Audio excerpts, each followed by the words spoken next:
మా ఇద్దరు బాండింగ్ అనేది ఎక్స్చేంజ్ ఆఫ్ ఎనర్జీ.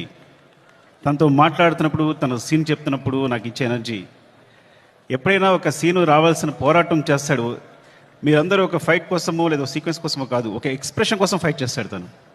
ఒక చిన్న ఎక్స్ప్రెషన్, ఒక ఐబాల్ లేపాలనో, ఒక లిప్ మూవ్ చేయాలనో, లేకపోతే వాయిస్లో ఏదో ఒక షివర్ రావాలనో, అంటే ఒక స్టార్ పర్ఫామ్ చేయడానికి పడే తపన అనేది ఒక డైరెక్టర్కి మామూలు ఎనర్జీ రాదు. డార్లింగ్, నువ్వు నమ్మకపో, కేవలం నేను ఈ సినిమా చేయడం నీ గురించి తప్ప ఇంకేం లేదు, నీ మీద ప్రేమ తప్ప ఇంకేం లేదు. ఈ కథ క్రియేట్ అవ్వడం వచ్చు, మాట్లాడడం వచ్చు. ఫ్రాంక్గా చెప్పాలంటే నీతో సినిమా చేస్తున్నప్పుడు నా దగ్గర కథ లేదు. నీకు వచ్చినప్పుడు ఊరికే జస్ట్ ఒక సీన్ 2 సీన్లు చెప్పాను, ఇట్లా ఉండొచ్చు క్యారెక్టర్ అంతే. కానీ నా దగ్గర కథ లేదు ఆ టైంకి. సో నువ్వు నమ్మి నా తర్వాత నాకు ఇచ్చిన ప్రతి క్షణం నాతో మాట్లాడుతూ ఎనర్జీ గారి మన ఇద్దరిని కూర్చున్నప్పుడు ఒక